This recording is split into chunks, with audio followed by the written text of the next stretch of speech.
Hello, dear students. How are you all? Welcome to Physics Wala English channel. And today we are starting a very important series on KVPY. And the first topic that I'm going to start with is evolution. Now, here you see we have given a quote from Darwin. Darwin says it is not the strongest of the species that will survive on Earth. It is not the strongest, it is not the intelligent. If you are most intelligent, for example, humans are more intelligent, are they going to be there on Earth for lifetime, forever? We can't say because the conditions may change. And so the one who is more adaptive to response, one who can change to these conditions, they are the one who are going to survive. For example, dinosaurs were so dominant on Earth, but they vanished because they were not able to adapt to the change which occurred suddenly. So one who is adapted to the change will be surviving on Earth. He was very true in this sense. Okay, so let's start our lecture today. Now, what topics are we going to talk about today? So first we'll be talking about the origin of life. Then we'll be talking about the evolution of different life forms on Earth. Then we'll be talking about evidences for evolution. What are the evidences, like paleontological evidences which come from fossils, or anatomical differences, or the evidences from the biogeography. So we'll talk about all these in detail. Next we'll be talking about the mechanism of evolution, and then we'll be talking about the Hardy-Weinberg principle, that is very, very important in terms of genetics also. Brief account of evolution. What is geological time scale? How many million years ago the dinosaurs got vanished? So this all we are going to talk about in the brief account of evolution. Next we'll be talking about the origin and evolution of man, that is human evolution. Okay, so now you see Dobzhansky, who is a very famous scientist, he says that nothing makes sense in biology except in the light of evolution. That means evolution is the basis of the biological sciences. If you don't have the understanding of evolution, you may not be able to understand why, because you have to go into the details, how the life would have formed, what kind of genetic system would have developed. So this is all has to be studied if you want to study biology. So he is very true in this sense. Now let's see. So we'll be starting our lecture now. So if I talk about what is evolutionary biology. So evolutionary biology is the study of the life forms which have occurred on this earth, which have been created on this earth through millions of years. It's not 1 year or 2 years, it's millions of years. So from the millions of years, those new life forms have appeared, and if you are studying those, you are checking those genealogy of that. So that is going to be a part of your evolutionary biology. For example, if you talk about humans, if you study humans, you have to study the trace, from where they took origin and all. So that's going to be a part of evolutionary biology. And the different life forms which have arose, they would have arose because of what reason? Because of the variation. You see, Stephen Jay Gould also talks about, he gives a quote that all evolutionary biologists know that variation itself, if is the nature's only irreducible essence. That means the one of the most important factor is variation for the evolution to take place. So he is very right in this sense. Okay, so let's talk about more details about what is evolution. Is it a process or an end result of a process? So evolution, is it a process? Is it a process or end result of a process? See, if I talk about your study of the world, if I talk about this study of world, then I am basically talking about what? It's a process which is occurring. But now if I talk about a natural selection appearing, how the natural selection is operating, so definitely I'm talking about the end result of the process. The process has occurred, but now the things are going on. But still, it's not very clear with the scientists also that evolution is a process completely or it's a end result of a process. Even natural selection also, they have not been able to completely define this as an end result of process. Anyways, so evolution is definitely, it's going to be a stochastic event. A stochastic event means what? stochastic event means it's completely by chance. So a stochastic event, that means it's completely by chance. So evolution is going to be a completely stochastic event. Is it a directed process in the sense of determinism? No, it is not a directed process in the sense of determinism. Please write this point. It is not a directed process in the sense of determinism. In the sense of determinism, please write down. This is given in NCERT also, but please make it sure that you write it. So it is not a directed process in the sense of determinism. Means what? Means suppose we don't know what is going to happen next. When this COVID situation came, did you know that something is going to happen like this and you will be staying at your home only? So we never knew all these things. So that means anything can happen by chance. Suddenly something can happen and it can change everything. For example, dinosaurs were so happy on this earth, they were able to feed themselves properly, they were huge in numbers, they were dominating on earth, but suddenly something happened, that is meteorite, this crash happened and they completely were wiped out from the earth. So anything can happen. That's a stochastic event. That's why we say evolution can't be predicted. It is not a directed sense in the directed process in the sense of determinism. So this is very important to understand. So evolution, I think you would have understood that it's a chance event, and it is a process or an end result of process, we don't know still. Okay, now if we want to study this evolution, how it occurred on earth, okay, because we are residing on earth, so we are more concerned what is happening here. But if I talk about, is there a life on any other planet? Have we discovered till now? So still we are not sure. So still, if we want to study about earth's process, how the evolution would have occurred here, we have to study the process behind also, that is the universe, how the evolution would have occurred in the universe also. So let us see what would have occurred in the evolutionary aspect. So what is universe? It is a huge collection of galaxies. It's not a one galaxy, there's billions and billions of galaxies. So it's a huge collection of galaxies. Okay, so now in that galaxy, which is our galaxy, if I talk about, we are in a Milky Way galaxy, correct? This is a Milky Way galaxy, you can see. Milky Way galaxy in which we are residing. So this is also in terms of universe, if I talk about, so it's a 20 billion years ago, universe would have appeared. This theory says that Big Bang theory is there. So Big Bang theory says that universe origin took place around 20 billion years ago. So universe origin took place 20 billion years ago. Can you imagine? 20 billion years ago. So what would have happened actually? There was a thermonuclear explosion which can't be imagined in terms of physical mass, and some so many of the dust and those gases would have come out, which would have condensed now, and then they would have formed some galaxies, okay, and nebulas. Anyway, so that is a complex process which we are not going to talk about in detail, but still we should know what we are talking about, why we are talking about the universe, because maybe if we are talking about life on earth, maybe some life is existing somewhere else also. So we have to communicate, we have to understand, and we have to understand that are we going to survive on this earth forever or not, which is not very sure, as Stephen Hawking also has told that you have to think of means going for some alternatives.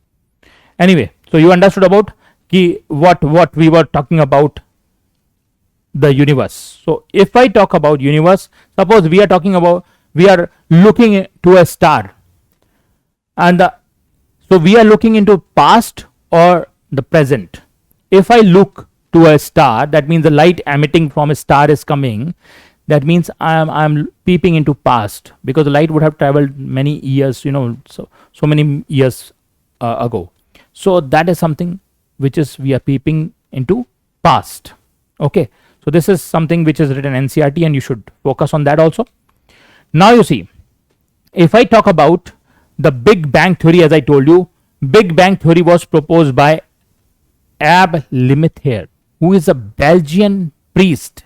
He was a Belgian priest who proposed this theory, and he told that the universe origin took place around 20 billion years ago due to a huge thermonuclear explosion. As I told you, it was a huge thermonuclear explosion, and from that only many gases and all these dust particles and all were erupted, and they would have condensed and formed some galaxies and planets. So our Earth would have formed around 4.5 billion years ago. So Earth would have formed 4.5 billion years ago. Okay. Next, you see what I'm talking about is some theories now. So if I talk about some theories, we have some theories how the life would have occurred on Earth. We are going to talk about one by one each theory and discuss in detail how life would have evolved on Earth. So let's see. So these are the theories. First theory is theory of special creation, which was given by Father Suarez. And the next theory is cosmic panspermia theory. Next is your spontaneous generation theory. Next is your theory of biogenesis. And last theory we'll be talking about is Oparin-Haldane theory. So let's talk about the first theory, that is theory of special creation. So theory of special creation is more of a it has some religious basis also. So it was supported by Father Suarez, and they say the Earth evolved only 4,000 years ago. It is only 4,000 years old. So Earth is 4,000 years old. This proponent was proposed by the advocates of special creation theory. Now, they also say that the species or the life forms that were created, they are existing in that form only. So they have not changed. Whatever is you can see on this Earth, it was created as such, which is unbelievable. But anyway, all living organisms that we see today were created as such. So this is something what they have proposed. And even further, they have gone and they have told that all this creation, it is not going to be changing. It is going to be same in the future. So this diversity, whatever has been created, it's going to be the same in future also. So have you understood the three proponents?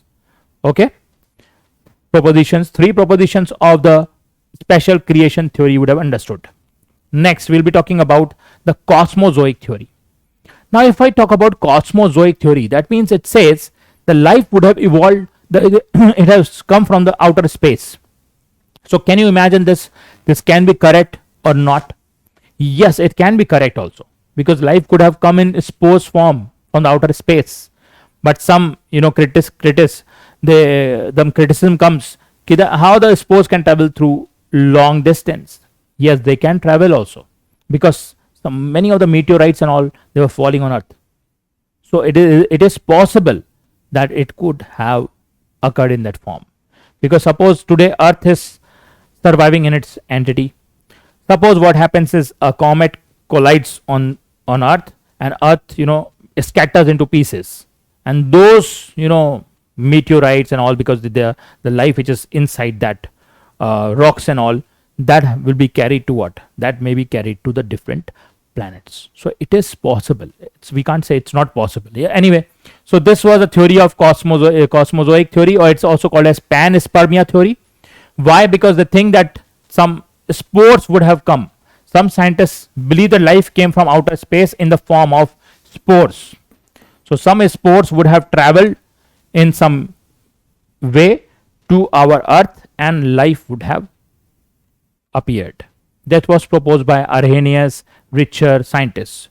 So you can see here how this is possible, because some studies also have been done by CCMB, Hyderabad, and MIT.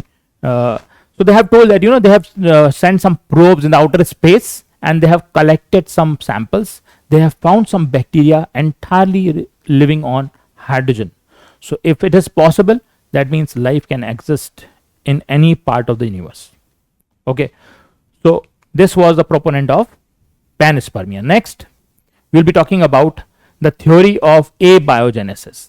Now, abiogenesis, as the word says, abiogenesis means life came from non-living matter. You can see non-living matter is giving origin to living organisms. But those who proposed this, some ancient Greek philosophers like Van Helmont and all, they were not very they were not able to prove it properly.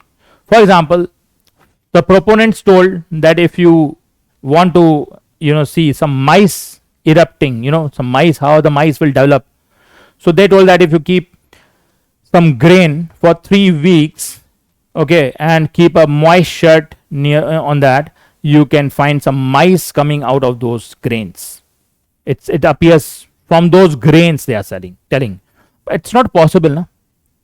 What could have happened is that if you keep the moist shirt and those grains and all in one region at a place, so what can happen is those mice would have appeared, they could have given birth to young ones, okay, and they would have gone away maybe. So you are left with what? Newborn babies. So you may not think that it is coming from the grains. Maybe their thought process was different, so they were not able to think, because they even proposed that the frog appears from the mud of the Nile River. So how is it possible? Maybe because the eggs were there, and those eggs would have given rise to tadpoles, and the tadpoles would have developed into frogs.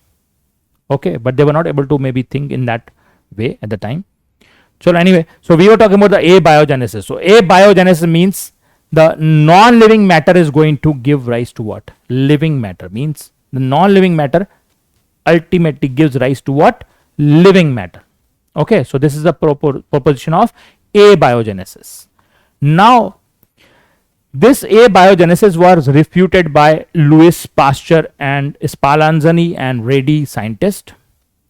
What they told that it's not possible that life can come from, they told that life can come from pre-existing life only, and they proved it experimentally. So when you prove experimentally something in science, it is more of accepted. So here is a experiment done by Louis Pasteur, that is swan neck experiment, swan neck flask experiment, you can say. So here you see why it is called swan neck flask experiment, because you can see the tube has been twisted in a manner which is like a neck of a swan. So anyway, so what was done here? See, some broth is being boiled here, which contains yeast and sugar. So which is being boiled, and what is happening, you see the steam is coming out. So if you boil it for continuous for long time, so what can happen is you can get rid of all those germs and all. And if you leave it, if this was left, this is a control experiment, so in this you leave it. So this was a U with the swan neck shape, because the tube was very small here, the opening was small, it was wider here and a smaller opening here. So what happens is you can't see that microorganisms can't reach easily to that region. So this was not affected. So there was no bacteria in this case also. But if you break this, flask from here, so you will have condition like this. And if you break now the air, the germs in the air are directly in contact with what? This germs in air are directly in contact with the germs in the air are directly in contact with your broth, and it's getting contaminated. So this was proved that something was there in the air which was affecting it, correct? Something was there in the air which was causing the this bacteria to come to that area, to that region. So that was the bacteria in the air which caused the contamination of the broth. Okay, so this is a very important experiment done by Louis Pasteur. Now we talk about the theory of biogenesis. Now actually this theory was proposed by Harvey and Huxley, and the term was given by some other scientists, I think Bastian. So Harvey and Huxley, They proposed it, but still, if I talk about Louis Pasteur was the one who was the more important, who is considered to be more important proponent for this. So Harvey and Huxley, when they talked about biogenesis, they talk about omnis vivum ex ovo or vivo. That means the life can come from only and only from pre-existing life only. So this says omnis vivum ex ovo or vivo. Life can come from only life. That is, pre-existing life only can give rise to the new forms, not the non-living. Got it? Let's see the next theory now. Now, next theory we'll be talking about is Oparin-Haldane theory. Now, Oparin-Haldane theory, if I talk about, we can consider it into two parts. One is the chemogeny, other is the biogeny. So, till the formation of the organic compounds, this will be called as chemogeny. That is formation of macromolecules from simpler molecules like atoms. Okay, simpler atoms will be giving rise to some organic compounds. So till then it is completely and entirely chemical because it's not going to replicate. But if I talk about some protobionts who are going to give rise to what? Life, then I am going to talk about biogeny. So this two parts we can study the Oparin-Haldane theory. So let's talk about the Oparin-Haldane theory in much detail. So if I talk about the part 1, that is chemical evolution. So you can see here there is the atomic state, some atoms, carbon, hydrogen, oxygen, nitrogen, you can see. And these carbon, hydrogen, oxygen, nitrogen, they are combining and forming some molecules. So these atoms can combine and can form what? Molecules. So it's a molecular stage. You can see the molecules are being formed, ammonia, okay, hydrogen and all. Next you can see simple organic compounds. Now these molecules can form what? Some organic compounds, okay, by some reactions. So for example, aldehydes, ketones, pentose, sugar, hexose, amino acids, all these were formed. And now these can polymerize. They can go for some more complex reactions and can form what? Complex organic compounds like proteins, carbohydrates. So they have polymerized now. So till here, from the atomic stage till the complex organic compounds being formed, it is entirely chemogeny, that is chemical evolution. Okay, so that is completely and entirely chemical evolution. So you see how the life, when it was occurring on earth, what were the conditions that were present on the primitive earth? So there was very high temperature. Okay, you can see very high temperature was there on the earth.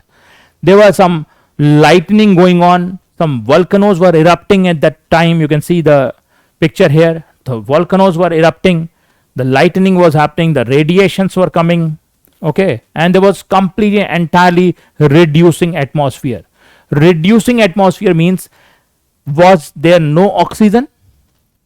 Was there no oxygen? No, oxygen was there. Oxygen was not present in free form. It was available, but it was not present in free form.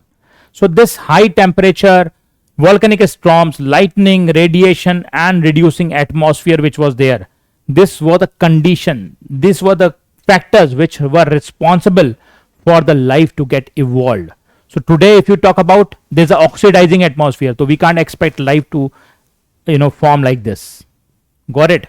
So let's talk about how the biological evolution would have taken place. That was all about chemical evolution. Now biological evolution, if I talk about, so there was a development of protobionts.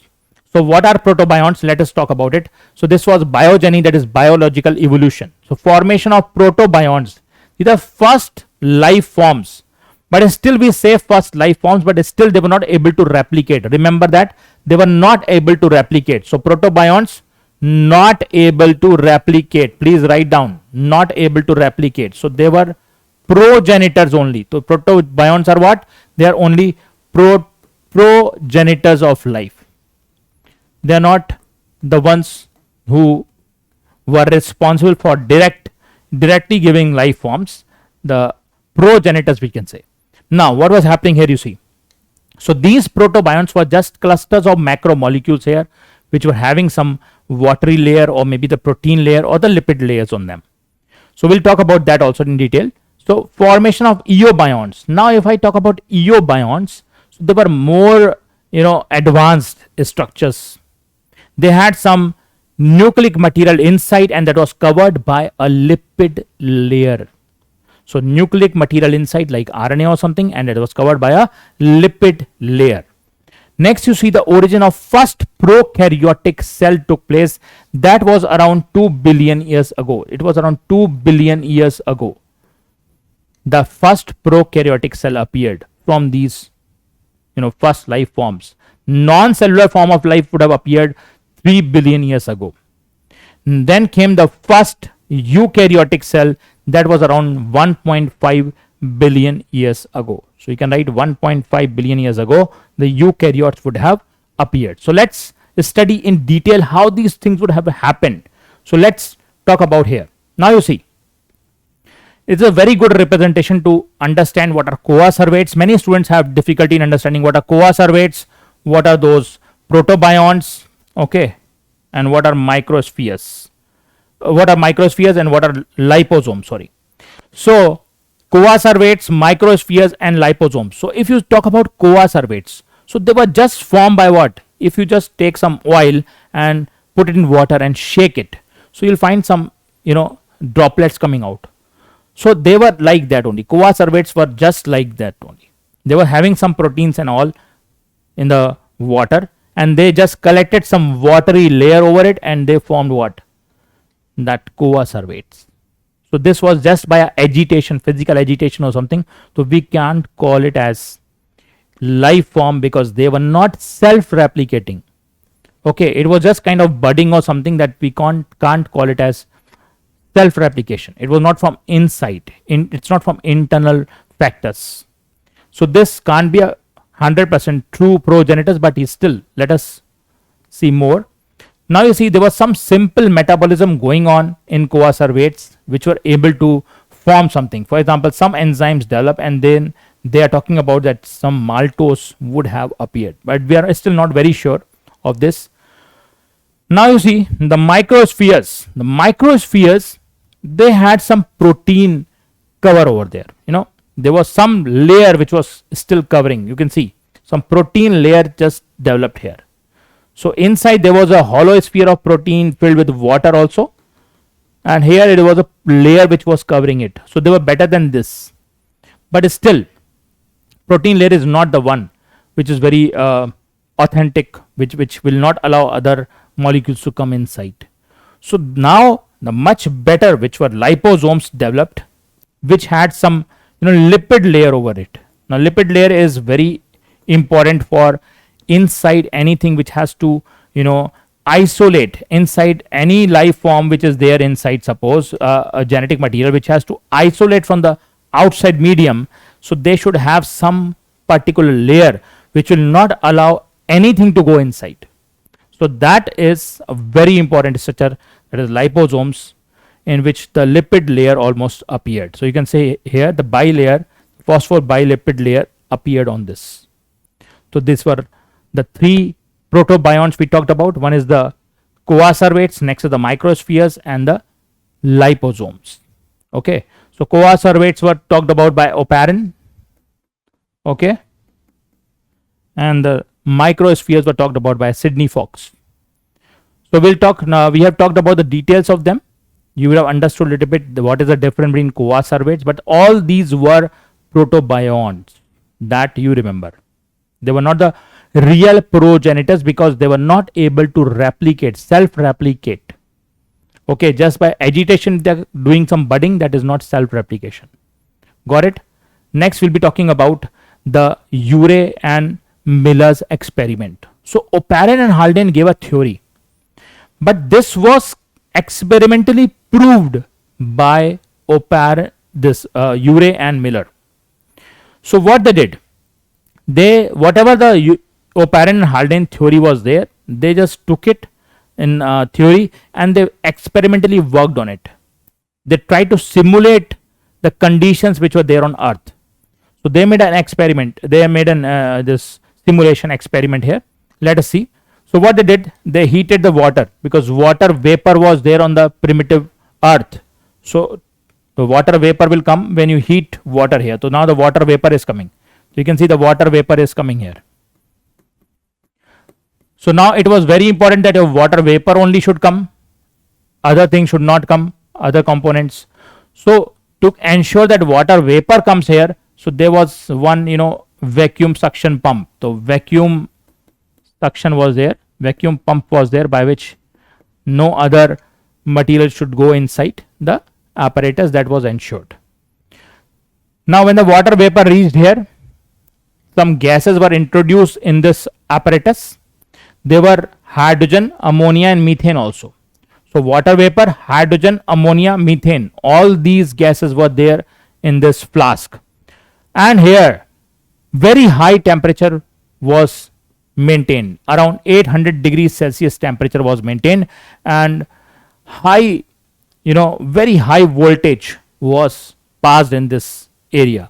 So what happened is these gases combined together and formed some amino acids.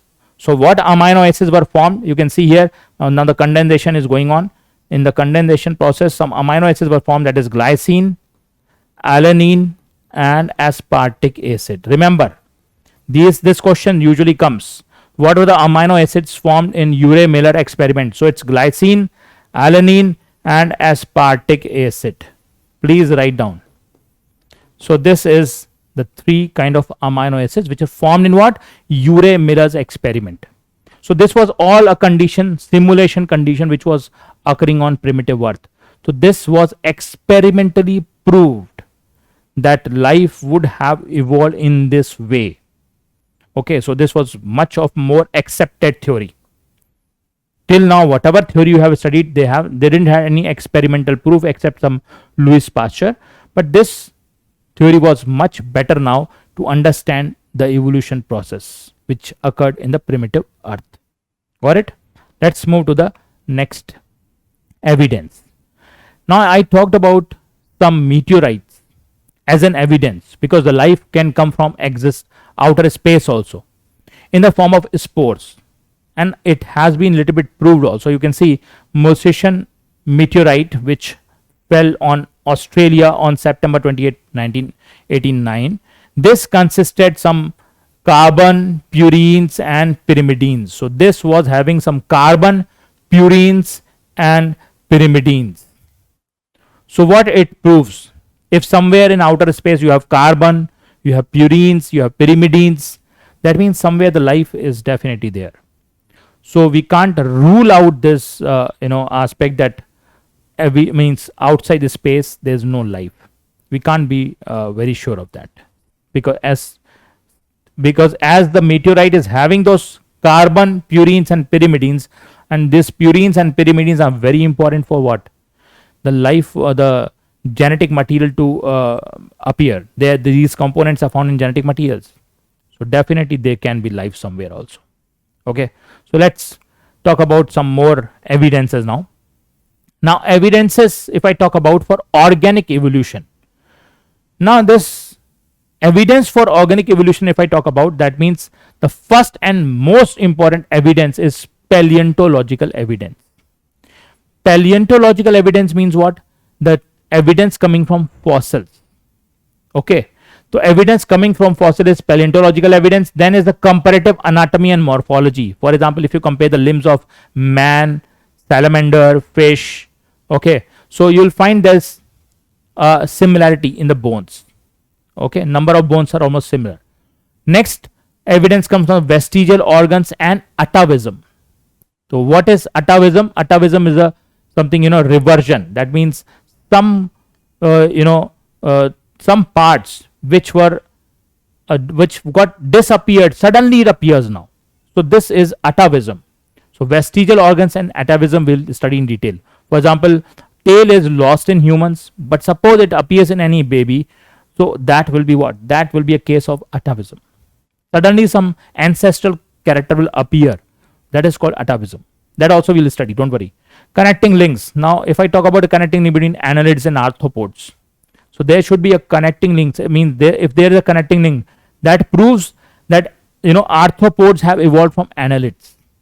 So these connecting links have characters of both these phylums, both these group of animals, which proves that somewhere they were originating in that direction.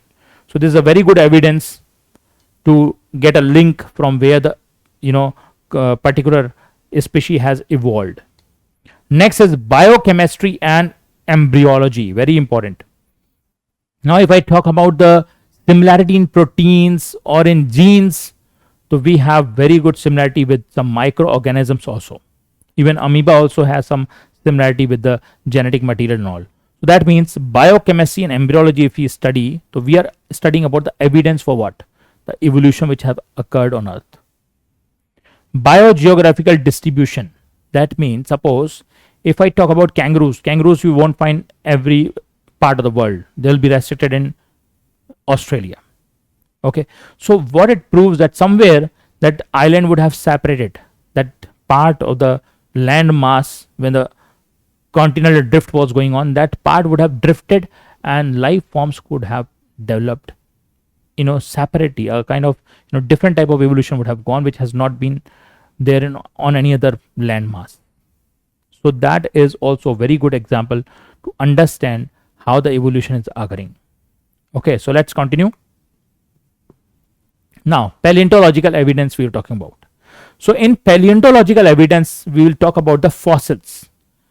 Fossils are the most important structures, that is impressions, which are found in some rocks. Okay, these are found in some parts of the rocks, and they are very good example, very good evidence to prove that what time they were existing and what time they were dominant, they were living, and when they died, what sediments they were able to move in. So by radioactive dating you can study, you can check the time period in which they were existing and in which they would have vanished or would have got extinct. So this is a very important for evidence. The fossil evidence, you can see the animal has died here. You can see the animal has died here, and this animal is now buried deep in the layers. Now sediments, the stratification will happen. Now you can see, now you see this animal is still buried deep inside. Ultimately it is being buried deep and deeper because the new layers are being developed on the upper parts. So this is how the fossils have occurred. Fossils deposition has occurred in this rocks. Okay, now you see, this is, if you study in detail, this will be called as a stratigraphy. What is a stratigraphy? A stratigraphy is something when you see the different sediments will contain some different fossils. Now for example, if I talk about geological history correlates with biological history of Earth. Okay, or biological history correlates with what? Geological history, we can say. Why? Because we can find the particular time period when we are talking about, in that time period only that fossil was found. So that means the species was surviving in that period only. Okay, so this can be studied very well with fossils. So different sediments will contain what? Different fossils. Okay, so this new fossils you will find in the upper strata, and the older fossils you will find in the lower strata. You can see some ammonites you can find here. So this is the lower strata. You will find the older fossils, newer fossil will be find the upper strata. So this is called stratigraphy. You will find the layers, okay, which were existing in a particular geological period, and that time which life forms were existing. Okay, that will be confirmed by this stratigraphy technique. Okay, so let's move to the next evidence, means more evidence about the fossils. For example, if I talk about the woolly mammoth. Now woolly mammoth, okay, this is completely unaltered fossil. It has been buried as such, and you can see the flesh of this animal is so well preserved, it can be fed to dogs also. Okay, so because there is no microorganism which is affecting it at such low temperatures. In the Siberian region there's a very low temperature and it has not been affected as such. So you have this unaltered fossils intact, and it is not only in the ice, it can be found in amber also. You can see the insect has been preserved in the amber. any insect which is preserved in amber, it can live, means it can be intact as such for millions of years. No bacteria or any virus can affect it. So you can see how this frog is preserved in amber. Okay, some insects, usually insects are more preserved in amber, but here you can see the frog also. Okay, so this is what, this is a fossil trapped in amber, and it is completely unaltered fossil. Next you see the petrified fossils. Petrified fossil means the fossil will become rock like. How they become rock like? Because some mineral sediments keep on going in that region. So when they die and they just fell on some particular area, their leaching is taking place. Because of the leaching, the mineral components make the fossil very hard. It's like a rock now. So when a fossil becomes like a rock, that is called as petrified fossil. Got it? Next you see that is the molds and the cast fossils. The mold and cast, how it can, when the layer is very soft. Okay, for example, suppose the ostrich was moving on a area which was having some fly ash coming from the volcanoes. So fly ash was deposited on the land. Okay, and little bit of rain appeared, little bit of drizzling happened. So what happened, it was like a newly cemented structure, and when any bird or ostrich is walking on that cemented like area, so what will happen is you'll have some molds and cast on that. For example, you can see here, this is the mold and this is the cast. So this was the organism which was having hard structures. Okay, these are the hard structures, and that would have fell on some cemented area or a very soft muddy area. That has developed what? The mold. Got it? So mold and cast will be found in those regions. Got it? Now we have some fossils like print fossils.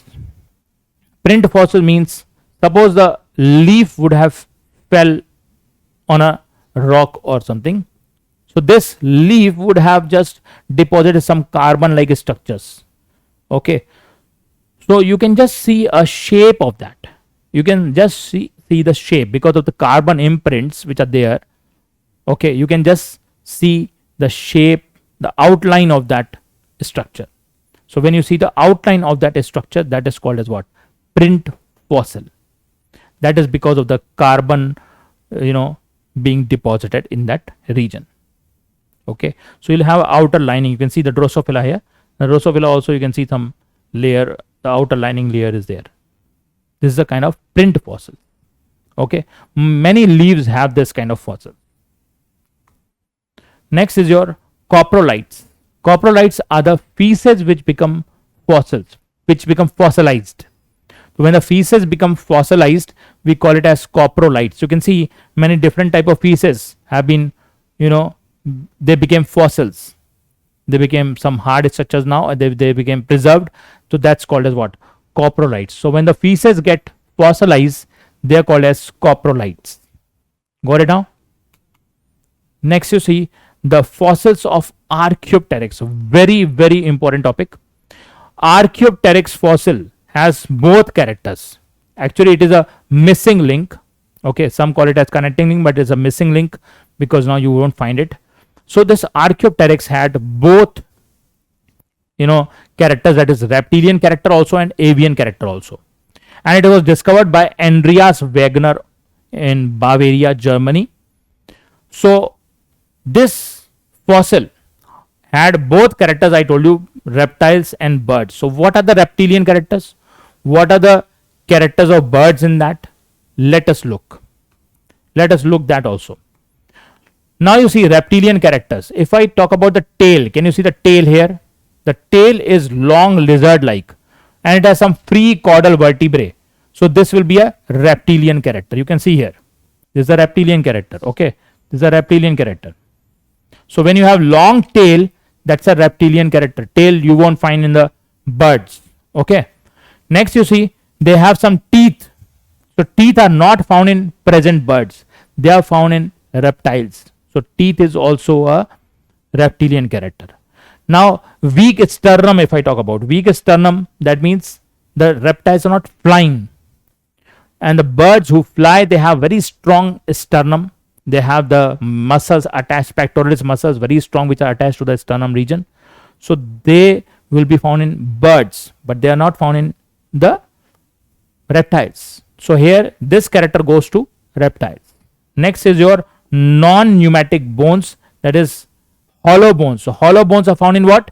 Birds. They are not found in reptiles. But there are some avian characters also. Now let's see. What are the avian characters? Can you see the feathers on this? So that means when you see feathers, so feathers are a special character which are unique character to birds only. Okay.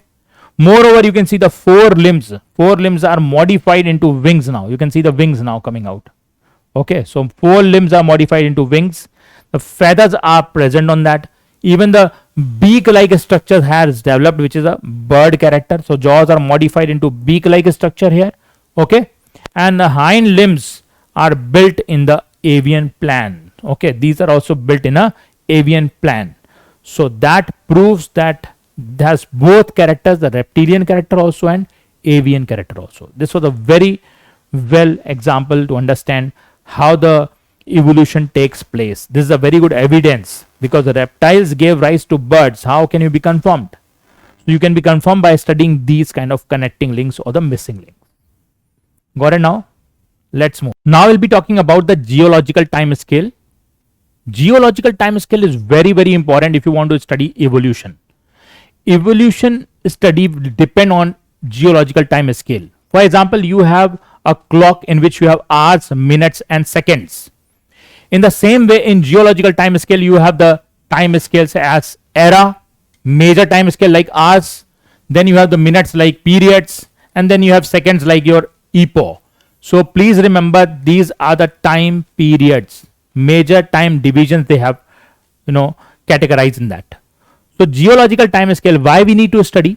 We need to study geological time scale means because what was happening in that period, how the evolution has occurred in those 4.5 billion years ago, we have to categorize it in a particular time period. For example, if you talk about the first era, that is Precambrian era. So you can see in Precambrian era, there was very, very, primitive forms of life. Like you can see the one-celled organism, the soft-bodied animals, they were present here in the Precambrian era. Now comes the Paleozoic era. In Paleozoic era, if you talk about, you have the majorly invertebrates developing here. You can see the soft-bodied animals, they gave rise to some invertebrates. If I talk about these first fishes, these are actually not the first fishes, these are first jawless fishes. Okay, jawless fishes. These are not the true fishes. They are the first jawless fishes. Now you see, if I talk first jawless fishes, when the origin of them took place. So if I talk about origin, it took place in Ordovician. Ordovician, that is why it's called as age of invertebrates. You see, Ordovician, that's why it's called what? Age of invertebrates. Please write down, because here the invertebrates were dominant. Okay. And Cambrian, if I talk about Cambrian, so in Cambrian, trilobites appeared. Trilobites appeared. So these points are very, very important. Where the trilobites appeared, where they got extinct, we have to study that also. If I talk about Silurian, in Silurian, the fishes evolved. Okay, fishes evolved.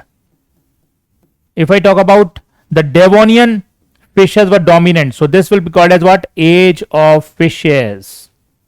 Okay, so age of fishes is what? Devonian. So Devonian, they were dominant. The fishes were dominant. So if I talk about which is the age of fishes, then you will be answering the Devonian period. You see, it's a period here. Okay. So now you see Carboniferous. In Carboniferous, the amphibians were dominant. So you can say this is the golden age of amphibians. So amphibians, if I talk about which age they were dominant, then it is Carboniferous. Carboniferous, amphibians were dominant, Devonian fishes were dominant. Hope you are able to understand this. In which period the fishes evolved, if I ask, then it is Silurian. If I ask you in which period the amphibians evolved, then it should be Devonian. Why? Because some fishes were lung fishes, okay, and they gave rise to the amphibians. That means in the dominant period of the fishes, that is Devonian, the origin of amphibians took place. So if I ask you a question, origin of amphibians, you will say Devonian. If I ask you which is the dominant age of amphibians, then you will be answering the Carboniferous period. Getting my point? Next comes the Permian. So in Permians, these trilobites, they disappeared. They became extinct. So trilobites became extinct in Permian. In Permian, reptilian mammals were developing now.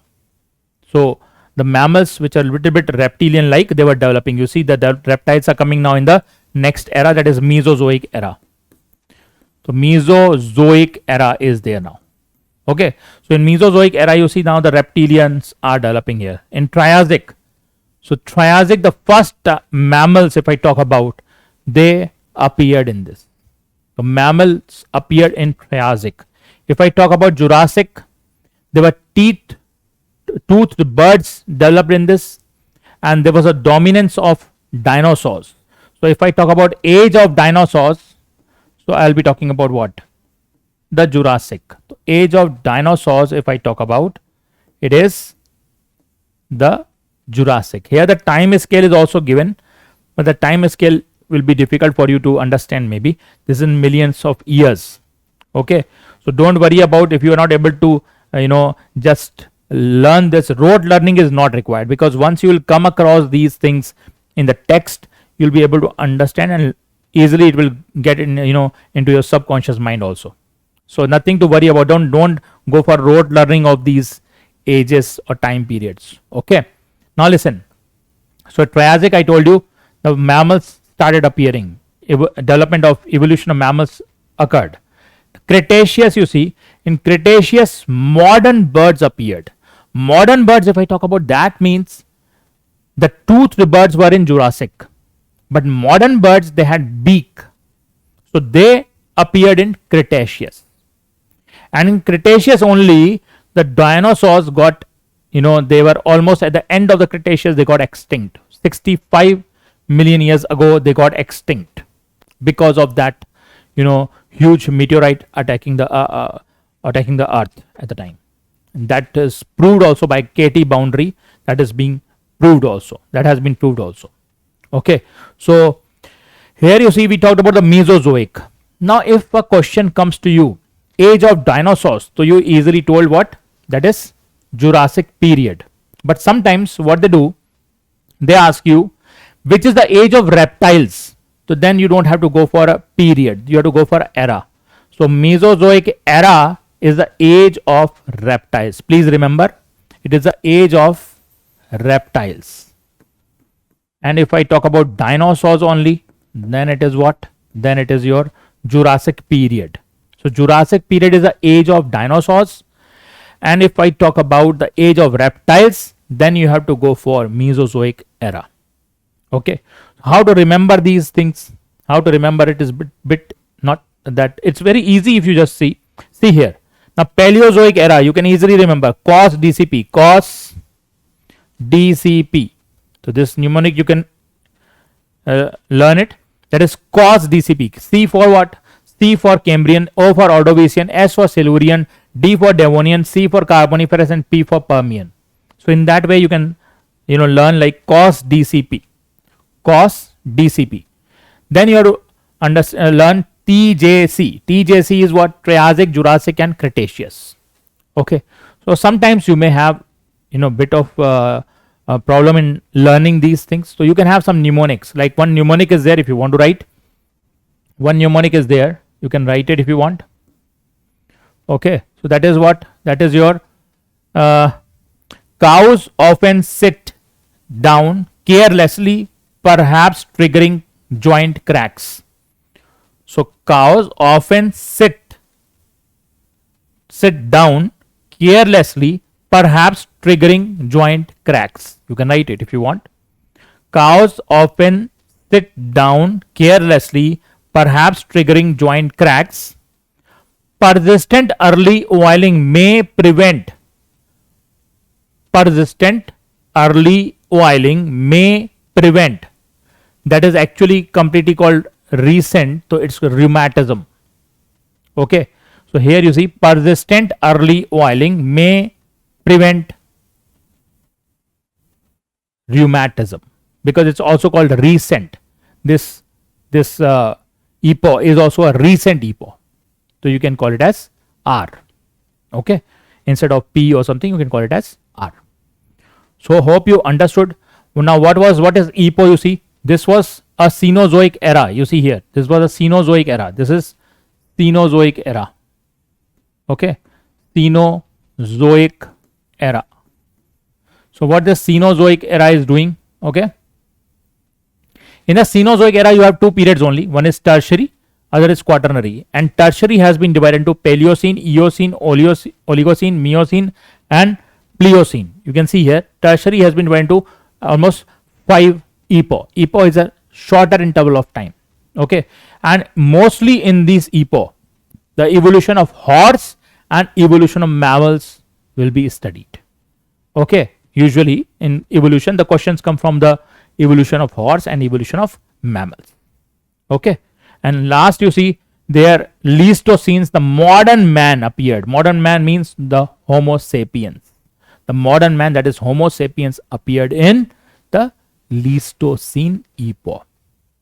Hope you understood the basics of the geological time scale.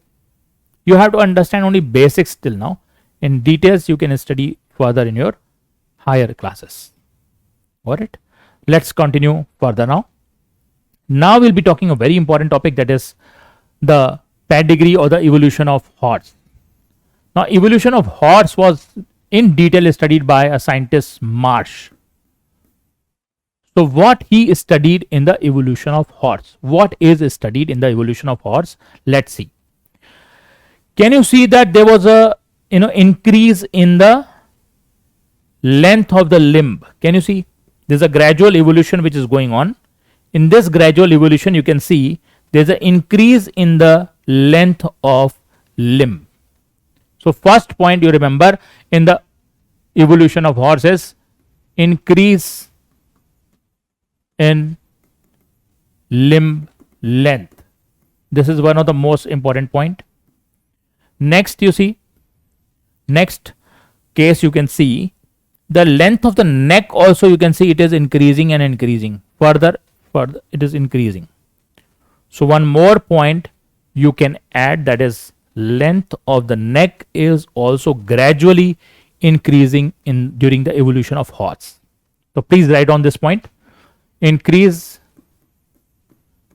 in length of neck. Now you see, can you see there's a reduction in the toes? Here you had 4, here you had 3, here you had 3, here you had 1, now it's 1. So there's a reduction in the number of toes. Okay, so reduction in toes.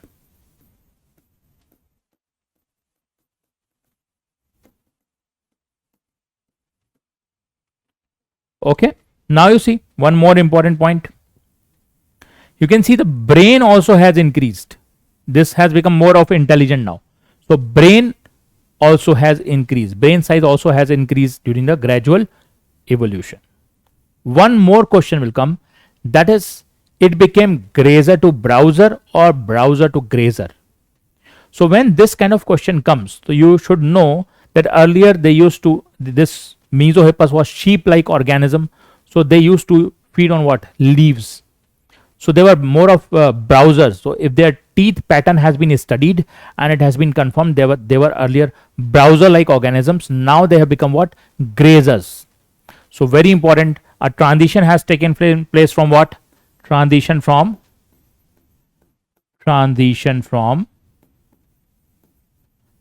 browser to grazer. Please write down this. Okay, now let's see. So as you studied the geological time scale, so now it will become little bit easier for you. How? Let's see. How it becomes easier for you, let's see here. Now see, Eohippus. Eohippus was present in Eocene epoch. So Eohippus was present in which epoch if they ask you? Then it is what? Then it is your Eocene epoch. Please write down. Eocene. So this is the Eocene epoch in which Eohippus was present. Eohippus other name also you can write, that is also called as Hyracotherium. Hyracotherium. Are you getting my point? This was a fox-like organism. These points you keep on writing. Fox-like. And you can see the height was less. This was a fox or dog-like organism. And it was existing in which period? That was Eocene. How many toes it had? It has 4 toes. It has 4 toes. You can see 1, 2, 3, 4. So how many toes if they ask you? It had 4 toes. Please write down 4 toes. Next you see now there's a gradual increase in the size. You can see here this height was 0.4 meters. Here the height of the Mesohippus has become 0.6 meters. So Mesohippus was existing in Oligocene epoch. Please write down Oligocene epoch. Okay, this was a kind of sheep-like organism. This was more of sheep-like. Okay, now you see. This was having how many toes if they ask you? 1, 2, 3. So it has 3 toes. Is it okay with you? Please write these points. It may be helpful for you. Next comes the Merychippus. Merychippus existed in Miocene epoch. Miocene epoch. Okay. And this was a kind of donkey-like structure, you can say. Donkey-like organism. Donkey-like organism here. And this had, again you see 1, 2, 3. So 3 toes it had. Please remember these are important points. Okay. So this has 3 toes. Clear? This existed in what? Miocene. Now you see much better form has come now, that is called Pliohippus, and this developed in Pliocene epoch. In this was the first one-toed horse. One toe. This was first one-toed horse. Very important question. It was first one-toed horse, and height also you can see 1 meters. This was more of pony-like. Okay, this was more of a pony-like organism. So this height was 1 meters, and this had only 1 toe. So first one-toed organism is horses, that is Pliohippus. Got it? Next comes the Equus caballus, that is modern horse. That is Equus. Okay, Equus. So this organism existed in Pleistocene epoch. Pleistocene, in which the humans also has appeared. So Pleistocene epoch, if I talk about, then it is Equus. Height was 1.6 meters. This was a very nice height. Okay. So this is the modern horse which we talk about. This also has 1 toe. Now, if the question comes, where has the evolution of horse took place? In which part of the world the evolution of horse took place? Then you are going to write it's North America. The evolution of horse took place in North America. North America, the evolution of horse was taking place. Got it now? These points are very important. Please remember. Okay. Now we'll start the next topic. I will be talking about the brief account of evolution. This is very important topic, so please listen carefully. So how many million years ago seaweeds appeared on earth? So if I talk about seaweeds, you can see it's 320 million years ago. Seaweeds appeared 320 million years ago. If I talk about jawless fishes, so jawless fishes appeared 350 million years ago. This is very, very important. Jawless fishes means these are first invertebrates. These are first vertebrates, you can say. First vertebrates. So first vertebrates are the jawless fishes. They appeared in Ordovician. If you remember, they appeared in what? Ordovician period. That all these important points you have to remember. Got it? Now, invertebrates, when the invertebrates will come, so you see when the vertebrates are coming around 350 million years ago, so obviously the invertebrates will be coming before them. So that's 500 million years ago. 500 million years ago, invertebrates were formed. Got it? When did the first cellular life came on Earth? That was 2 billion years ago. The first cellular form of life, if I talk about 2 billion years ago, or you can say 2000 million years ago. So these are very, very important points to remember. Please note it down. Now, when did the first eukaryotes appeared? As I told you, first eukaryotes appeared 1.5 billion years ago. Please write down. First eukaryotes appeared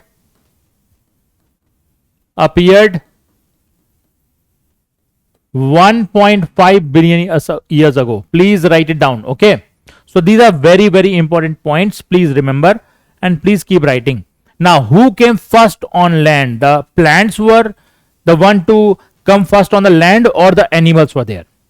So please remember, the first to come on land were the plants. So first organism that invaded the land were the plants only. Okay. And they were present already when the animals came. The fishes came. The fishes, when they became those amphibians, they gave rise to amphibians. When the amphibians came on the land, the plants were already present. Got it? The first mammals. Now the first mammals were shrew-like organisms.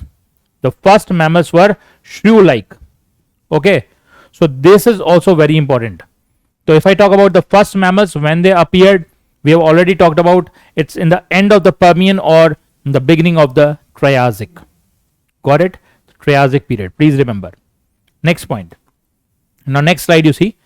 This is a very important slide to understand how the evolution took place.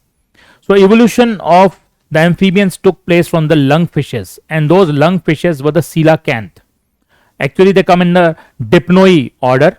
So coelacanth, you see, earlier it was thought to be extinct, but the specimen one was caught in South Africa in 1938. Okay, and this had, you see, lobe-like structures. These are lobe-like structures. So this is also called lobed fin, lobe-finned fish. So these are lobe-like structures here, which help to crawl on the land. Now this was thought to be extinct, but the specimen was caught, and this coelacanth is also called as lobe-finned. I told you it's also called lobe-finned because it has some lobe-like fins. Now this coelacanth gave rise to early amphibians.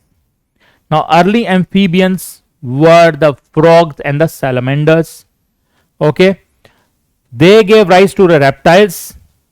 Reptiles were the early reptiles. If I talk about, they were the ones who gave rise to turtles, tortoise, crocodiles. Okay, now these early reptiles are also now giving radiation. They are diverging into some different organisms. Like if you talk about early reptiles, only gave rise to mammals. If I talk about the connecting link here, you can see there's a Ornithorhynchus, Echidna, you can find here. Now if I talk about birds, the birds, you see, when the dinosaurs were developing, there was a different branch coming out from which the birds came. So this is a kind of parallel evolution which is happening. In these two, there's a parallel evolution going on. So parallel evolution occurred here.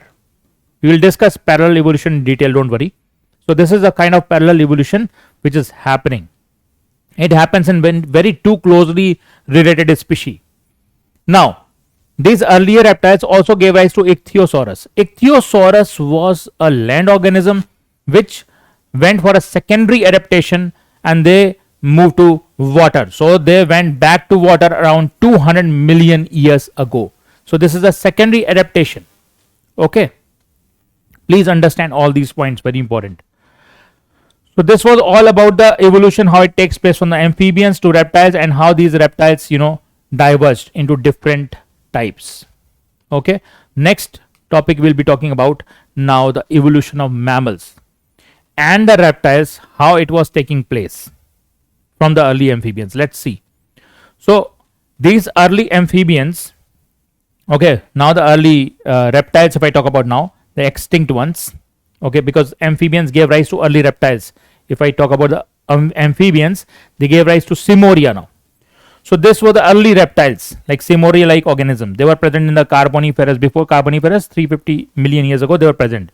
They diverge into two groups. One is synapsids and other is sauropsids. Please remember, one is synapsid, other is sauropsid. Synapsids are giving rise to what? Synapsids are going to give rise to mammals. You can see here. This is going to give rise to mammals in future. But these sauropsids are going to give rise to all types of reptiles and the birds and the dinosaurs. Let's see how. Sauropsids, they gave rise to what? A branch came out as turtles. Okay, next branch is coming out as lizards, in which it is branching also. You can see this is branching into snakes, somewhere into tuataras and into a kind of thecodonts. These thecodonts will give rise to the dinosaurs. You see now these are extinct. They gave rise to what? Dinosaurs. They gave rise to crocodiles, dinosaurs, and even the birds. So dinosaurs, birds and crocodiles all came from the thecodonts.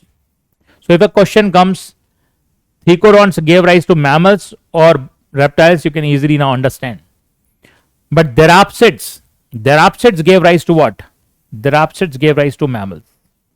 In which period they were giving almost rise to mammals was Triassic period they were existing.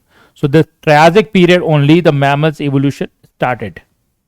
Okay, so mammals evolution came from what? Synapsids. So this is very, very important to understand. Okay, understanding is very important. Which period the dinosaurs got extinct? If they ask you now, you see, you can easily tell. So Cretaceous period was the one in which the dinosaurs are almost becoming extinct. Here the branch, you can see it's closing, it's dead end. So they became extinct around Cretaceous, 65 million years ago. Got it? This is 100, so almost 65 million years ago here. Okay.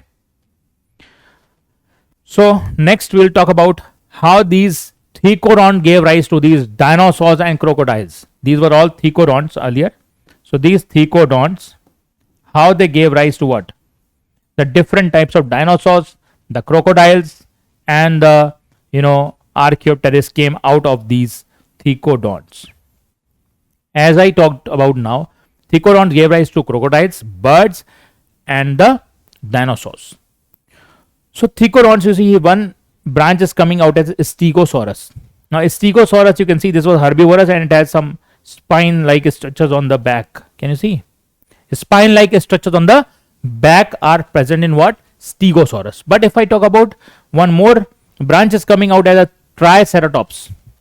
So these Triceratops, you see, they have 3 horns here. 1, 2, 3. 3 horns. That's why Triceratops. Okay. Now you see, these thecodonts gave rise to Brachiosaurus and also gave rise to T-Rex. Now this Tyrannosaurus is a huge one. It is around, it has fearsome dagger-like teeth. It has dagger-like teeth also. So dagger-like teeth, if I talk about. So this will be a case of Tyrannosaurus. It was a huge one and it was very ferocious. Okay. Now, so thecodonts also gave rise to crocodiles and the flying reptiles called as Pteranodon. So Pteranodon is a flying reptile which arose from the thecodonts. There is a branch coming out. Now these are all different types of dinosaurs. Okay.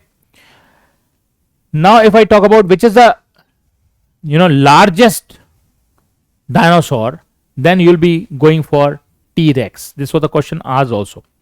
So largest dinosaurs, if I talk about, it's a T-Rex. Yes, Brachiosaurus appears to be longest here. Got it? Chalo, let's talk about the next one. Now this is little bit evolution of plants, so that you can talk detail in botany lectures also. But here you can see just basics, that how the chlorophyte ancestor is giving rise to what? Chlorophyte ancestor gave rise to the kind of bryophytes here. So bryophytes took origin from what? Chlorophyte ancestors.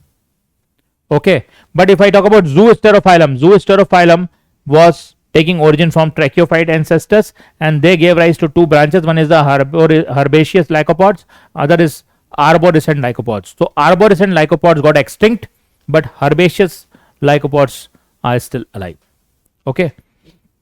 Next is Rhynia type plants gave rise to Psilophyton. Now Psilophytons is giving rise to many branches. You can see Sphenopsids, ferns, zincos, conifers, okay, gnatales, and even they are giving rise to progymnosperms, seed ferns. So progymnosperms is giving rise to seed ferns. Seed ferns are diverging into dicots and the monocots. Got it? So this is more of a botany lecture, so you can just a little bit understand the basics of that. Okay, now we'll be talking about the comparative anatomy and the morphology. Why we are talking about the comparative anatomy and morphology? Because this is a very important evidence on how the evolution took place. So if I talk about homology, okay, what is homology?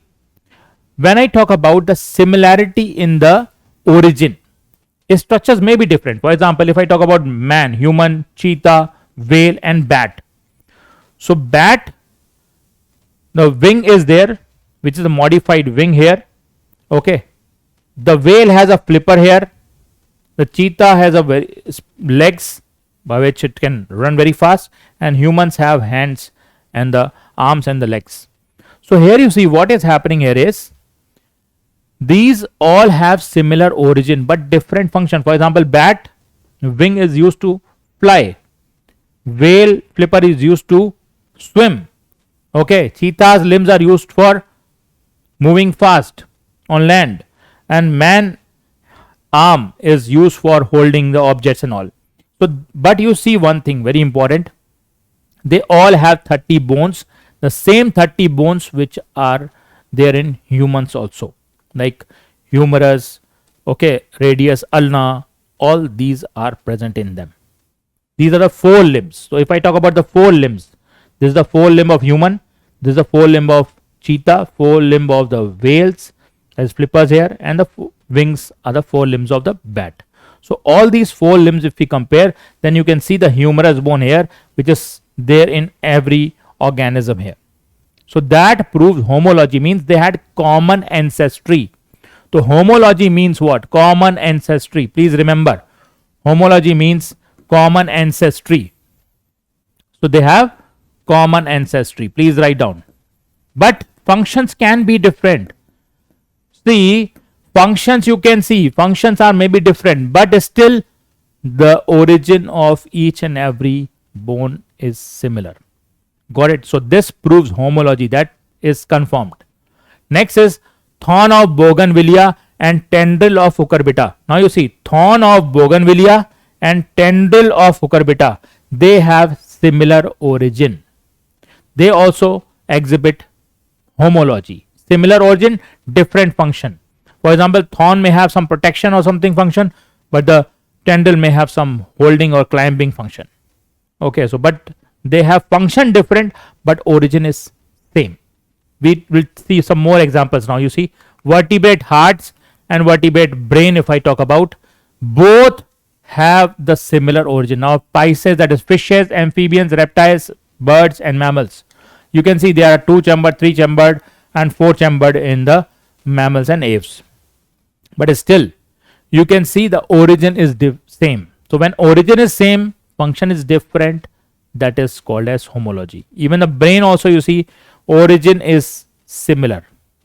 Okay, maybe the human brain is very well developed, but still the function of them may be a little bit different. For example, reptilian brain has a little bit of not developed neopallium. Neopallium developed in the human brain. So that means what? That means we are talking about homology means similar origin. Origin of all these brains is same. Got it? So same origin, different function is homology. And homology exhibits what? This is because of adaptive radiation or divergent evolution. We'll talk about that also in detail. Now let's talk about the mouth parts of insects. If I talk about the mouth parts of insects, you can see different type of mouth parts. Now this is the cockroach having biting and chewing mouth parts. If I talk about this housefly, the mosquito, it has piercing and sucking mouth parts.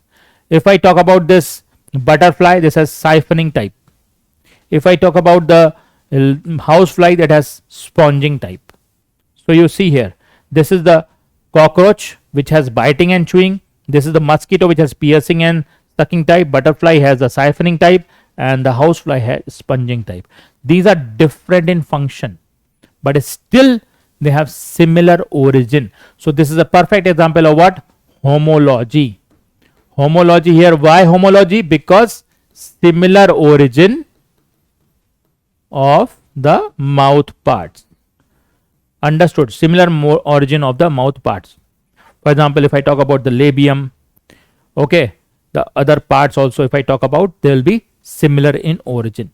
The only thing is they may be modified. For example, in some case the labium may be modified for something.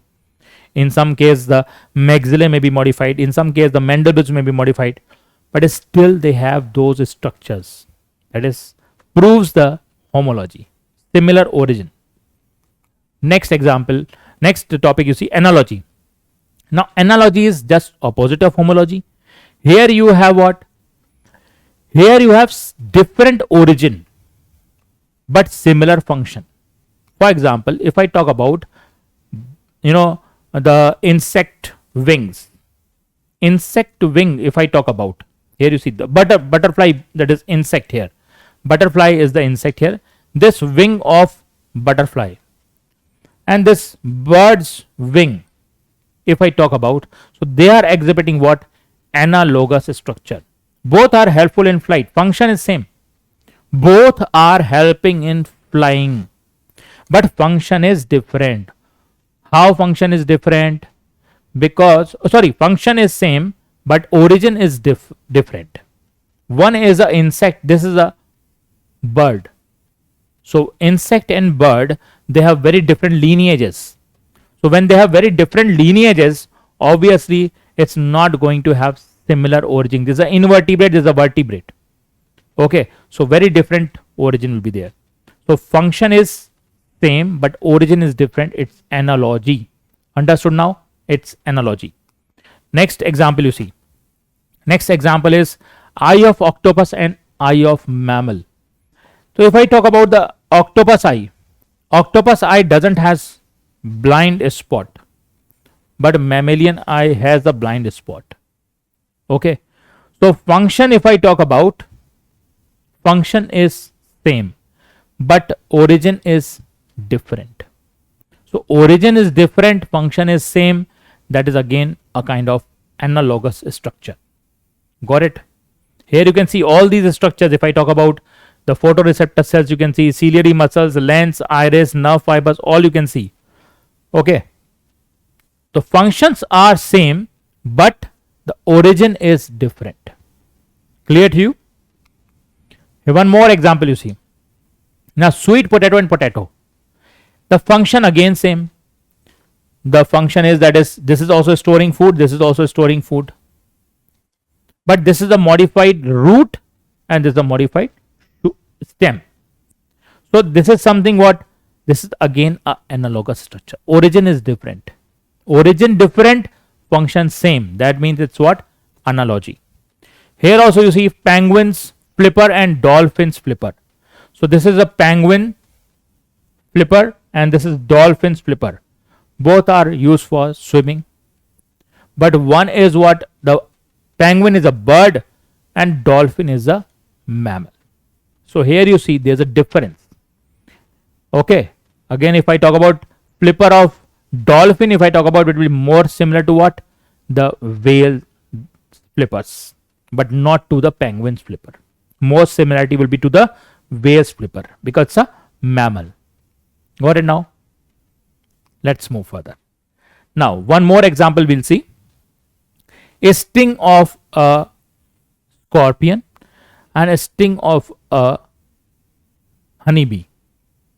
So, if I talk about what is the difference here, okay, see, this is the arthropod and this is also arthropod, yes, but this belongs to a different group and this belongs to a different group. This is an insect and this is arachnid. Okay, got it. Now you see this arachnid, the last segment here, the last segment is a telson. So in the case of a scorpion, if I talk about scorpion, last segment is telson. So this is the this sting of the scorpion is a modified telson. Please write down. Sting of a scorpion is modified telson. What is telson? Telson is the last part of the last segment of the body of the arthropod is called telson. And when telson gets modified into a sting, that is an example of your scorpion. But if the ovipositor in case of honeybee is getting as what? Modified as sting. So ovipositor, you can write here, ovipositor, which is found in the females only.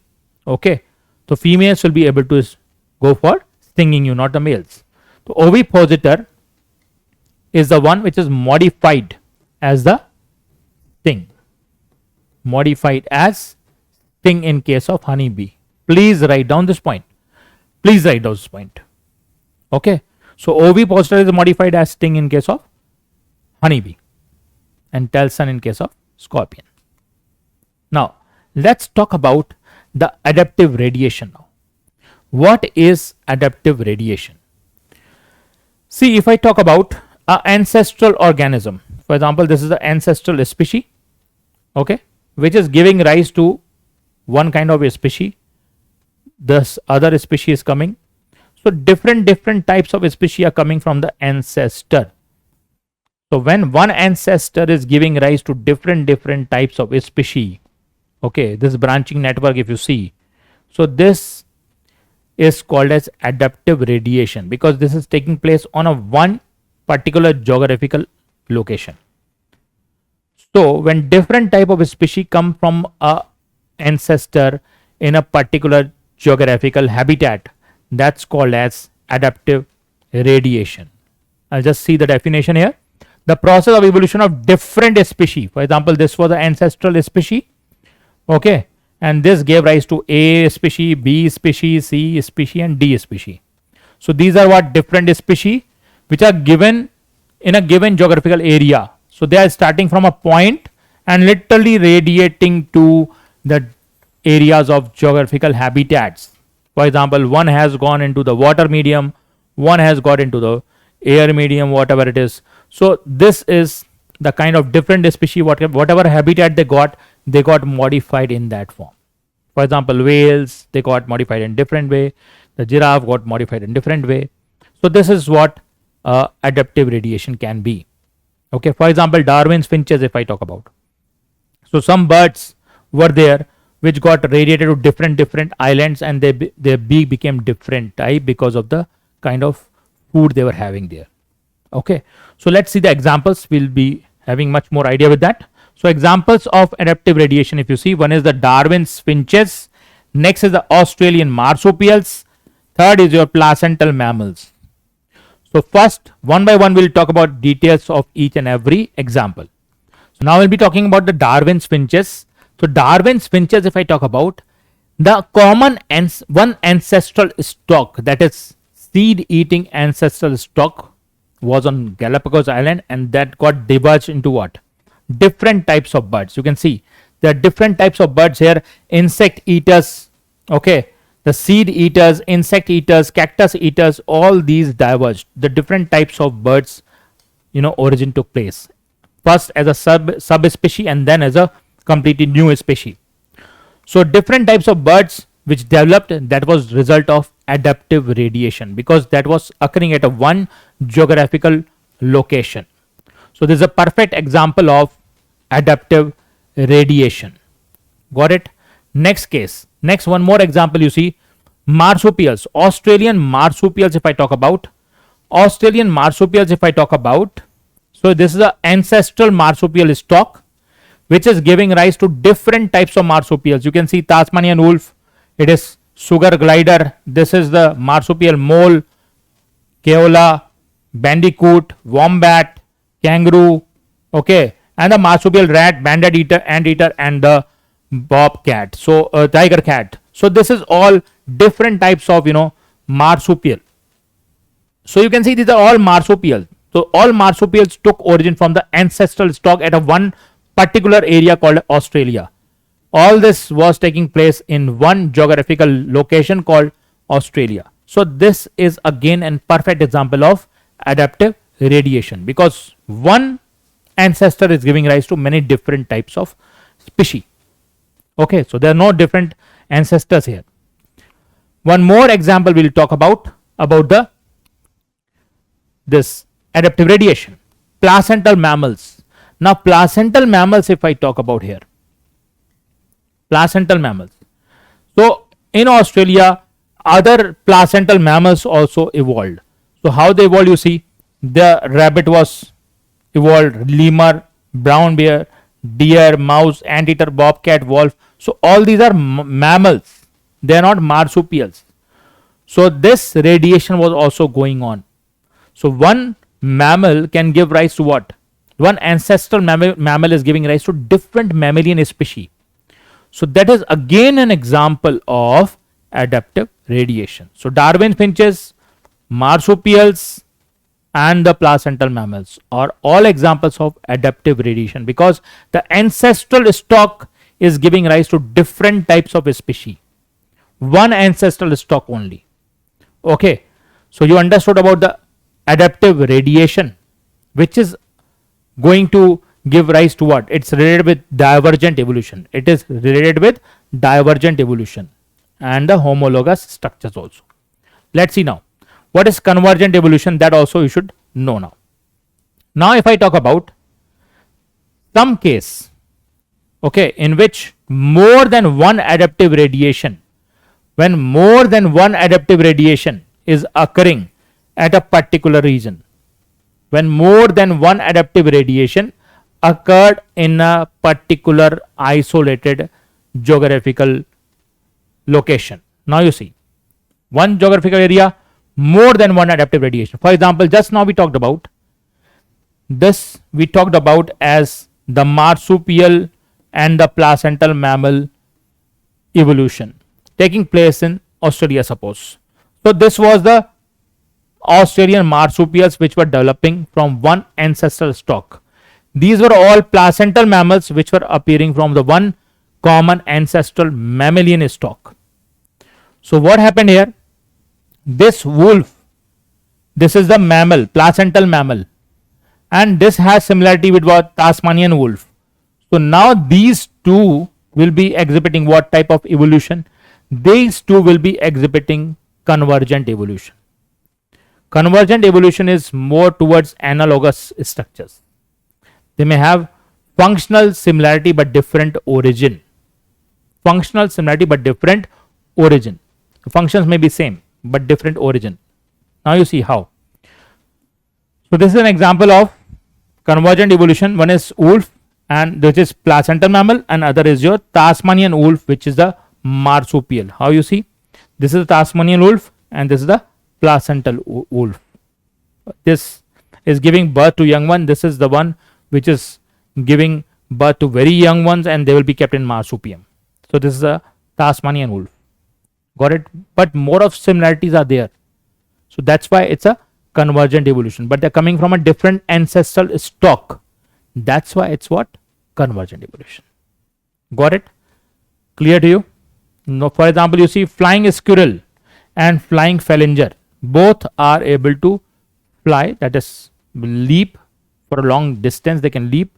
But this is flying squirrel. This is completely a mammal. But this flying phalanger is what? Marsupium. This is a marsupial. Got it? Let's see the now parallel evolution we'll talk about. What is parallel evolution? Parallel evolution, when very closely related species, when there are two different species, but they are very, very closely related. Let's see. There's a common ancestor and two species are there. One is a species A, other is species B. They are two different species. But when they come to a same type of habitat, they exhibit parallel evolution. These are two very closely related species, and when they are in the same habitat, they exhibit what? They exhibit the kind of parallel evolution. Adaptive convergence can be seen here, which is a kind of parallel evolution. For example, just now we saw the dinosaurs and the birds. They were very closely related species, okay, which got diverged, okay, and they had very much similarities. So they had a similar type of habitats. For example, just to make it very clear, we'll go with one representation. So can you see this representation? Let's see. Here you see when one branch is there, here you can see this branch, and it is giving rise to what? These are two very closely related species, and they are coming out of the ancestral stock. So this is an perfect example of parallel evolution. This is a parallel evolution. But if I talk about this one now, you see here, this is radiating differently, this is radiating differently. So this is a divergent evolution. So parallel evolution, you see two closely related species are coming out, okay, and they have resemblance. Convergent evolution, if you talk about, so two different species are going to have some similar character now, okay. So this is converging, this is diverging, and this is what? Parallel evolution. Branches given out, some two organism having same habitat, they're very, very closely related species. So that's parallel evolution. Hope you understood this point very well. Okay, next you see now. Now we'll talk about some vestigial organs which prove that evolution is happening, because some ancestral characters is still there in the body and they are not functional at this time. They have become non-functional or vestigial. So let's see how. Now organs which are present in reduced form, okay, and do not perform any function. For example, if I talk about appendix, human appendix, okay, so that was more functional in the ancestral stock as compared to what? Present humans. So this is a perfect example of vestigial organs. Even if I talk about the nictitating membrane, so nictitating membrane was present in, that was more functional in the ancestral stock of humans as compared to now. So nictitating membrane is an example of vestigial organ. Earlier they had some functional role, but now they don't have any major functional role here. Next comes the muscles of pinna, okay.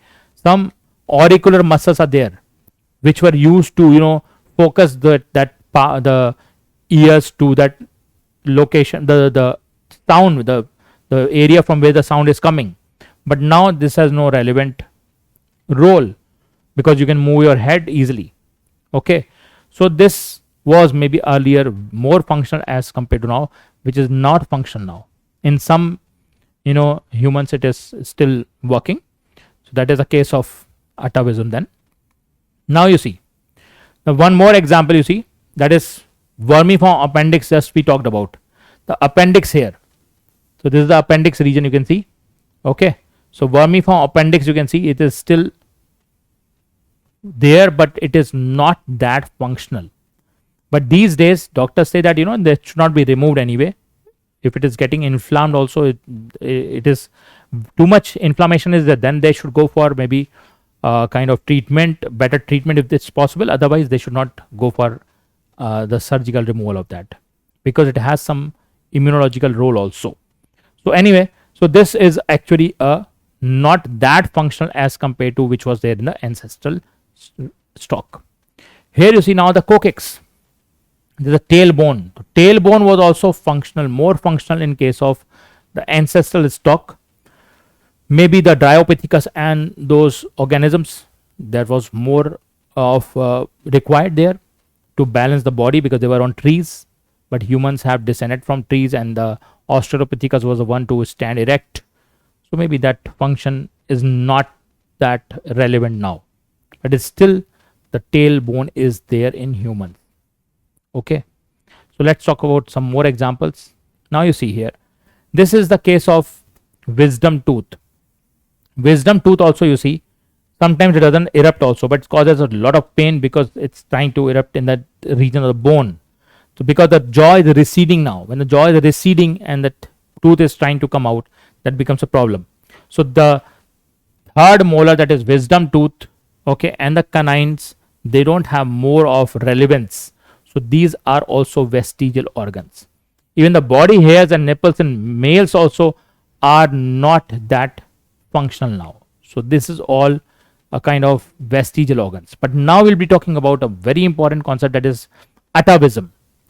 Atavism is reversion. Some ancestral character suddenly appears in some, humans. That is called as atavism. Any ancestral character which was supposed to be lost, but it is now present in the human being. So that is called as atavism. You see here, this baby is having the tail now. The tail was not supposed to be there in humans, but now this boy is having it. So tail in a newborn baby is a case of what? Atavism, where the ancestral character has suddenly appeared. Such a character suddenly appears now, which would have been actually been lost. They were present in ancestors only. So this is completely called as atavism or reversion. So please remember, any ancestral character which suddenly appears in human body, that would be called as a case of atavism. This was one example. I can show you some more examples now. Here you see, for example, if you see the cervical fistula, this is the opening here, okay, in the neck region. So the pharyngeal gill slits were supposed to be, over. Their role is over now. So they won't be present in the adult human beings. But in some cases, you can see it is present in what? Adult human beings. So this is the case of cervical fistula, pharyngeal gill slits present in the human being. Even you can see here, some kind of extra long and pointed canine teeth can be seen. So the extra long pointed teeth, which are not a characteristic of humans now, that is also present here. So this is again a case of what? Atavism. Even in some humans, you can see more of the hair on the body.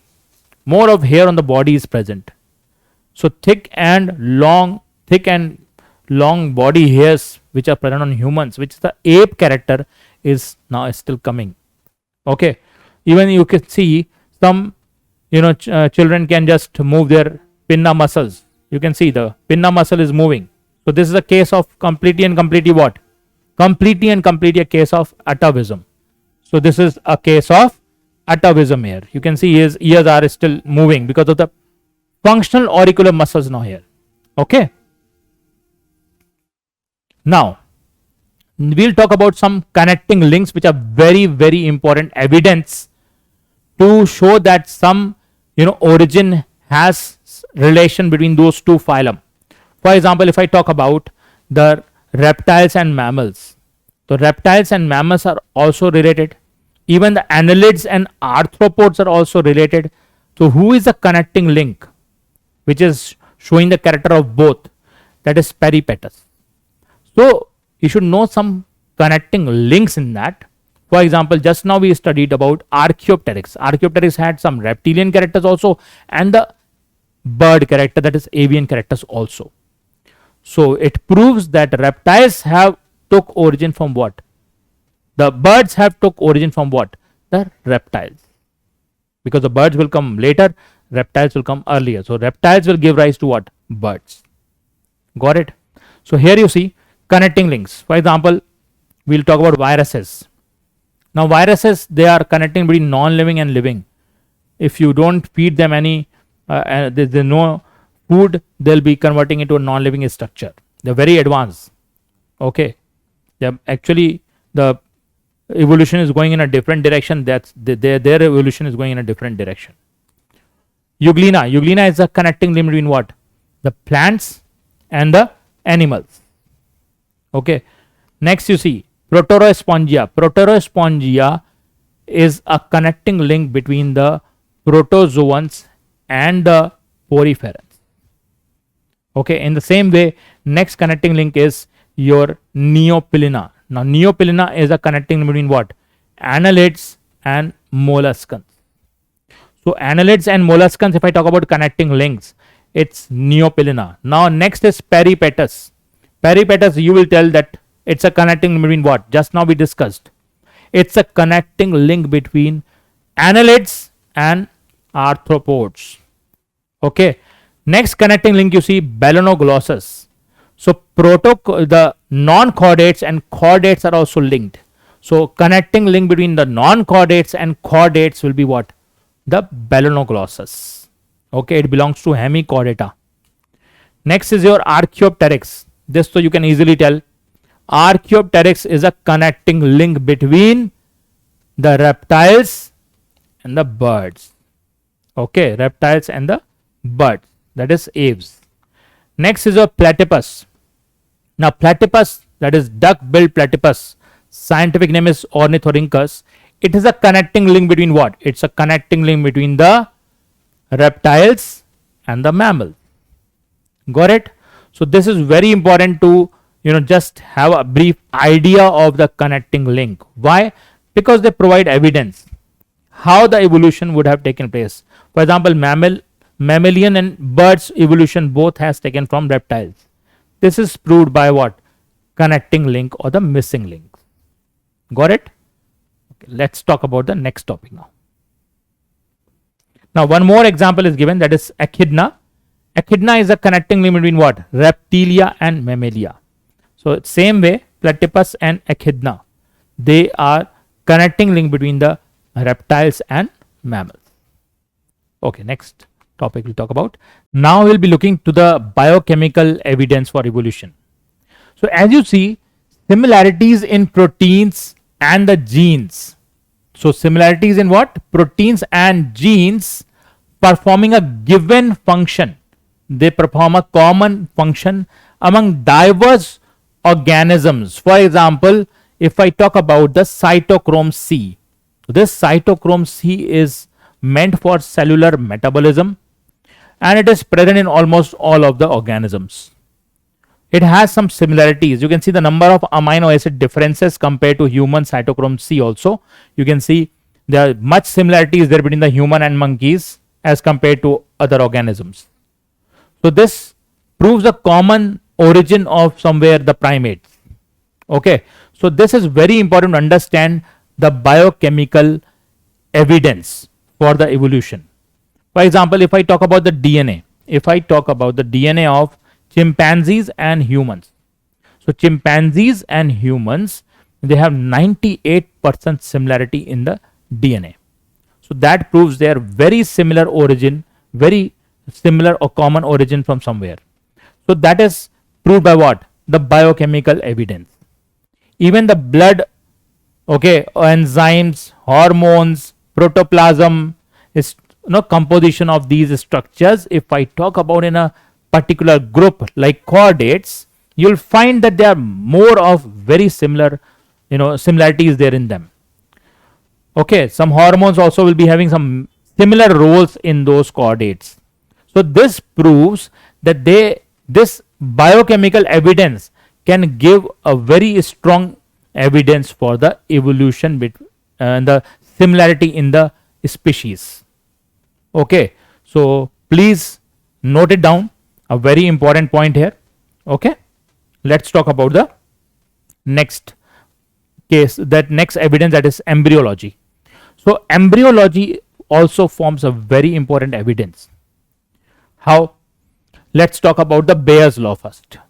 Now Bayer's law says that general characters will appear first. They appear first and the specialized characters will appear later. So what do you mean by this? For example, if I talk about the characters of genus. Organisms having a particular genus will be having more similarity in their common shared ancestry. For example, if I talk about a genus in which organisms will have more similarities. For example, if I come to a species level now, so species level you will have more specialization. So till genus level you have what? General characters. But if I come to specialized characters, that will be found in what? They will be present in some species only.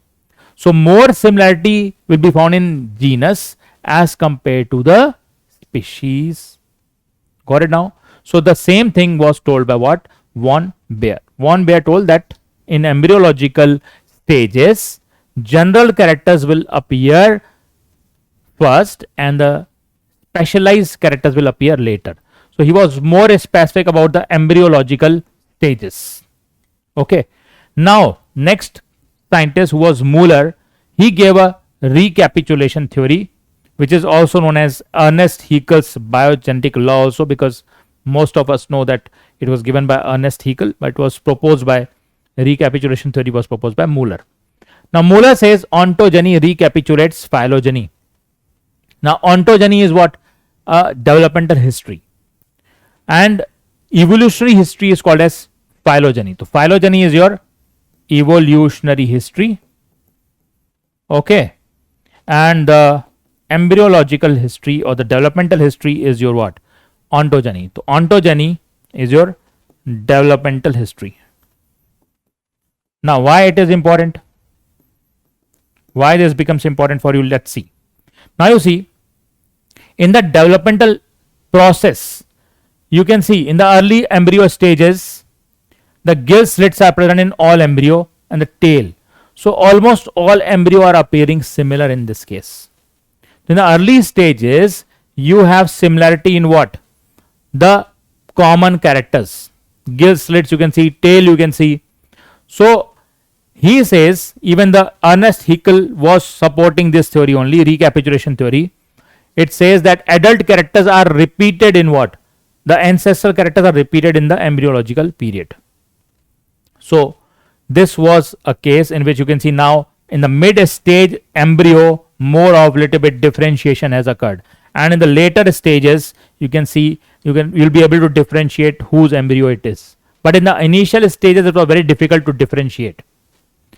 Anyway, so this Ernest Haeckel law, that is biogenetic law, was already discarded by von Baer. So it is somehow it's called as biogenetic law here, but it's not a valid law. Okay. So let's talk about the next evidence for evolution, that is your biogeography. Now this earth, was a one mass. This all terrestrial, planets or this continents which we know today is all one mass, was all one mass here. That was Pangea. And because of the formation, when the formation of earth was taking place, so those some plates were there, around 14 plates, they have combined and formed the crust. And they have not, there is internal pressure by which sometimes movement occurs in those tectonic plates.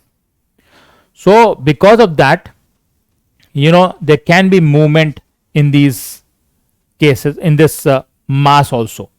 So before 225 million years ago, if I talk about 225 million years ago, the earth was a single entity, a single land mass called as Pangea. It was a single land mass called as Pangea. And there was only one sea, single sea, which we call Panthalacia. So Panthalacia was what? Panthalacia was your one sea only, a single sea. Now, afterwards, after 135 million years ago, you can see this Pangea got broke down. It broke down into two major masses. One was Laurasia and one is Gondwana land. One is Laurasia, other is your Gondwana land. So this is now broken into two parts. Again, you see these two parts also, Laurasia is also breaking down into some parts, and the Gondwana land is also breaking into some parts. That is 65 million years ago. Again, the shift of the plates have taken place. And the present, you can see in the present now you have so many continents now here. So this all has happened due to a effect called continental drift theory. So continental drift theory given by Alfred Wegener explains this. He talks about all these tectonic plates, okay, shift in the tectonic plates, how they lead to these, masses, diversion of masses. And even he tells that in future these all masses may be combined together, because still they are moving at around very slow speed, and maybe in future we can find that they become one mass. Okay, anyways, so this is biogeography. Why we are studying about this? What is the reason behind studying this? Because suppose the organisms who are living here now, organisms who were living here earlier, now when this land mass would have separated, so they were not able to breed between themselves, and then they will be breeding, interbreeding would not be possible between them because of that geographical isolation. So geographical isolation led to what? Different formation of different species. So we can understand also how these species would have evolved if we study all these, study of the geological history. Also, if we study, we can understand how this evolution would have occurred, why there's a reason between the differences in the organisms, that we can easily study by this. So this biogeography is also very good evidence for the evolution process, how it has happened on Earth. Got it? For example, even you won't find mango tree in Australia. So this is something, the plants also which were there, they were not able to spread far away because of this. Now the continents getting separated. Australian marsupials you won't find in other continents. Why? Because they are very far away shifted, and there's a huge sea mass is there between the sea is there, which they can't cross, the animals can't cross that. Okay, so this was about the biogeography, which is a very important evidence for understanding the evolution process. Next we'll be talking about the biogeographical realms, which was proposed by Alfred Russel Wallace, and he proposed around 6 biogeographical realms, and those 6 biogeographical realms were, you can see here, it's Nearctic, Neotropical, Palearctic, Oriental, Ethiopian, and Australian. So as you can see, there's a demarcation also. So this Nearctic will be including what? The North America and all other parts here. This Neotropical will be including the South America and other parts here. Ethiopian will be including what? Africa region. Palearctic is what? European region and all. European, Russia and all. And this Oriental includes India. Okay. And this is the Australian region. So now, one important point which you should know, that there is a differentiation, there is a separation by a high mountain ranges. High mountain ranges will separate the Palearctic region and Oriental region here, and those high mountain ranges are the Himalayan mountains. So this is something very important when you study about the different animals present on different continents. Okay, so this was given by Alfred Russel Wallace. Hope you understood this very well. Okay, so next topics we'll be talking about in the next second lecture. Thank you.